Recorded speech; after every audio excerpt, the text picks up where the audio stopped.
You need another. I'm fine. I can now officially confirm that a huge asteroid is on a collision course with Earth and will destroy all life as we know it. Hold on. The asteroid will impact in less than 10 minutes. We're gonna die.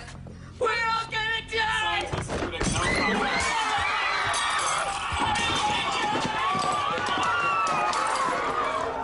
Reach out to someone, anyone who's near. I don't know exactly how much time we have, but show someone you love them. Don't be alone.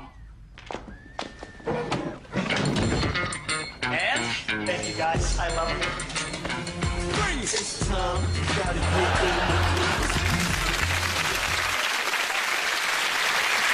Absolutely delightful. Yes, we saw a man there faking a calamitous newscast in order to bed a woman. I can't trust the news anymore. What if the whole global economic meltdown is just George Alagiah trying to boff a researcher?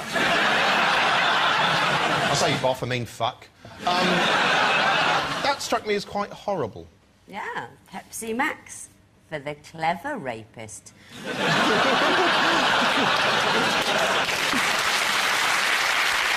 It's a slippery slope, surely, from there. Having had success, they're going to move on to something else. It's not that far away from sort of turning up at a cheerleader academy and claiming there's been a ricin attack and you've got antidote in your penis. And also, how did they know that everyone would run out of the bar apart from this one very attractive woman? What if they'd all run out apart from one huge amorous trucker? Maybe that was attempt number 79. And that's why they were celebrating. Because all the other times it had ended in a sort of really weird fumble. OK, then what doesn't Victoria like about food and drink?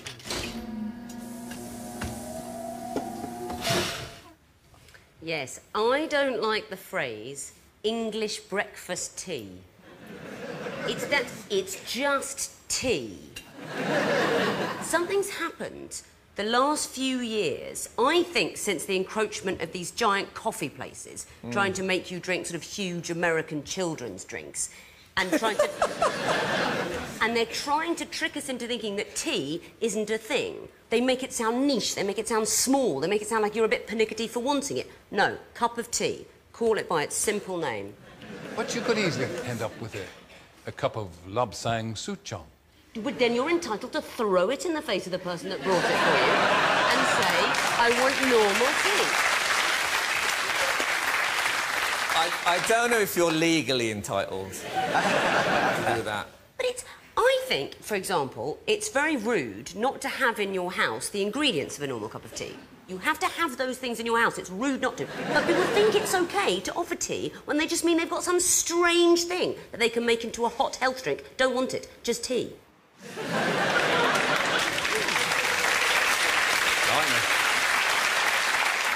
This feels to me a bit like a sort of new age colonialism, because you're saying that all of the Lapsang Souchongs and the Ceylons and the Darjeelings are some sort of quirky splinter group. You're a tea fascist. That's what you are. This is what you should be drinking out of. I mean, that is brilliant. But it's not a new colonialism. It's a fight against the colonialism by the Americans. Everybody knows what I mean by those coffee chains. Oh, yeah. That come here, they take over the high streets, they drive all the little independent places out of business. Turns out they don't really pay any tax. We're getting nothing in return. In return for being tricked into having giant drinks that make us fat and rot our teeth and turn us gradually into Americans. We're not even getting a penny in tax money.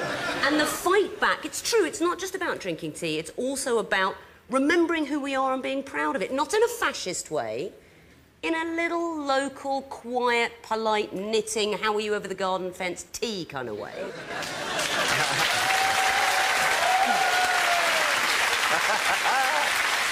Do you ever use an infuser? No. No? I put a tea bag in a cup and I pour boiling water on it. This is called the Tea-tanic. And look, it hangs on the side, so it's in sinking mode. I would like to just check here that you used a glass cup so that everyone could see the Tea-tanic there, not because you think it's acceptable to have a glass cup. Well, you are very strict, Victoria, I must say. My mum always used to say that her dream was to have a teapot that was see-through so she could watch all the mechanics of the tea brewing. We were simple people, I'll be honest with you. She also used to say, don't put hot tea bags in the bin or you'll set it on fire. At the beginning of the 90s, the only bit of explicit filth you could legally get your hands on was called The Lover's Guide. And it was a multi-million selling educational video that featured real sex in it. It was also biologically grim in places. Now, the producers have decided it's too explicit to broadcast. Here's a section. We can show it to our guests. We're going to cut away when it gets too hot for TV. In the meantime, you and I can enjoy watching this thought-provoking lesson in love. Now, Charlie, if this is Two Girls, One Cup, I'm going to punch your life. No, this is a genuine educational sequence from The Lover's Guide. Are you ready? Eyes locked on the screen, please. I'm sat next to a lady. I feel a little bit... You enjoy yourself. Your time starts now.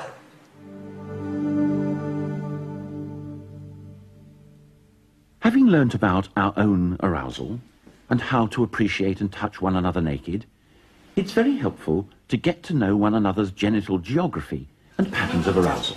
Insert a finger into the vagina and feel its walls. They're wet and crinkly. Push your finger in a little more until you come across something that feels like the tip of your nose. This is the woman's cervix, or neck of the womb. A man's genitals are easy to see, though many women haven't taken the trouble to have a detailed look. Start with the penis itself first, because it's the most obvious. Pull back the foreskin, if the man has one, to reveal the glands or head. A man's G-spot is centred in his prostate gland, which can be reached by inserting a well-lubricated finger into his anus. After these exploration sessions, take time, either then or later, to share what you've discovered.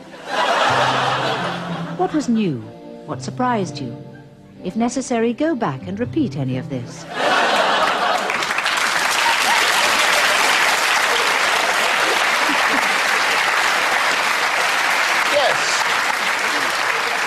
A successful first date there. Now, Jack, you were reacting throughout that like a 6-year-old on a ghost train. Yeah! It was just harrowing! He did have one of those cocks. I'm fairly sure that I did hear an "ah, bless" from the front. Bless. I think that seems like staggeringly bad relationship advice. To remove just the bottom half of the clothes, sit and examine each other like a sort of bored GP and then share the bond. I say, doesn't bring that crackle into your love life. What actually makes a first date go with a real bang if you do that, if you go in there and then bunch of flowers. For you. You know what, Jack? I was watching your face throughout that, and your expressions warrant a point. So a point to you. How did his girth affect him? Do you know? Sorry. Sorry. Oh, what's going on? Anyway, according to the Sunday Times, Taft was so portly he became stuck in the White House bath. Why was the March hare so important to the Aztecs?